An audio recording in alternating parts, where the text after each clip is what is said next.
আসসালামু আলাইকুম বন্ধুরা, সবাই কেমন আছেন? আশা করি আল্লাহর রহমতে ভালো আছেন। বন্ধুরা, আবার আপনাদের সামনে নিয়ে আসলাম খুবই মজাদার টেস্টি একটা ভর্তা রেসিপি। বন্ধুরা, কি যে লোভনীয় দেখতে লাগতেছে বন্ধুরা, খেতেও যে কি মজা হয়েছে বন্ধুরা, তা আবার নিজের গাছের একদম গ্রামের তরতাজা আমার গাছের পাতা ভর্তা। বন্ধুরা দেখেন কি সুন্দর লাগতেছে, একদম সবুজ লোভনীয় ভর্তা। বন্ধুরা, এরকম ভর্তা হলে গরম ভাতের সাথে বন্ধুরা আর কিছু লাগে না। পাতাটা আমি সুন্দর করে বন্ধুরা যেখানে একদম ভাতে সিদ্ধ ভর্তা, তা আবার এমনি সিদ্ধর সাথে বন্ধুরা ভাতে সিদ্ধ ভর্তা যে বন্ধুরা খেতে যে কি টেস্ট কি বলবো, যারা খাননি একবার এভাবে বানিয়ে খেয়ে দেখবেন বন্ধুরা।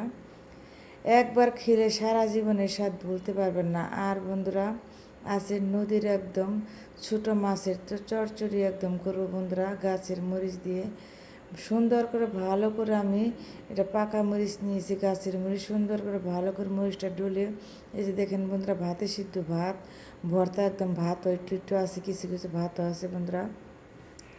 এরকম ভর্তা হলে গরম ভাতের সাথে বন্ধুরা সকালবেলা খাওয়াটা যে কি জমে যায় কি বলবো। এরকম ভর্তা দিয়ে মানে অনায়াসে ভাত 2 প্লেট খাবেন, খাওয়ার পরেও পেট ভরে যাবে, তো মুখে স্বাদ মিটবে না, বলবেন যে আরও খাই আরও খাই। দেখেন কি সুন্দর লোভনীয় লাগতেছে। খাওয়ার আগে বন্ধুরা জিভে জল এসে গেছে, কি আর বলবো কথা। ভর্তা দেখে লোভ সামলাতে পারতাছি না, মানে যে এখনই ভাত খেয়ে ফেলে এরকম একটা অবস্থায় আছে বন্ধুরা। আপনারা বানায় এভাবে খেয়ে দেখবেন ভাতের সিদ্ধ ভর্তা বন্ধুরা, কী যে টেস্টি একটা ভর্তা বন্ধুরা। এখানে আছে দেখেন কি সুন্দর লোভনীয় হয়েছে বন্ধুরা। তারপর আবার ছোটো মাছ চচ্চড়ি করবো, সেটা আপনাদেরকে দেখাবো বন্ধুরা।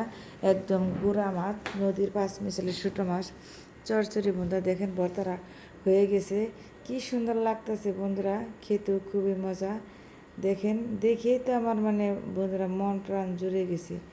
এরকম ভর্তা হলে বন্ধুরা আর কিছু লাগে না। এরকম ভর্তা দেওয়া না এসে পেট ভরে ভাত খাবেন একদম আঙুল চেটে পুটে। এখন বন্ধুরা এখন করবো একদম সুস্বাদু ছোটো মাছ। ছোটো মাছ তো কাটা কাটা অনেক কষ্ট, তারপরেও মানে খেতে টেস্টি, খুবই মজাদার একটা ছোটো মাছ।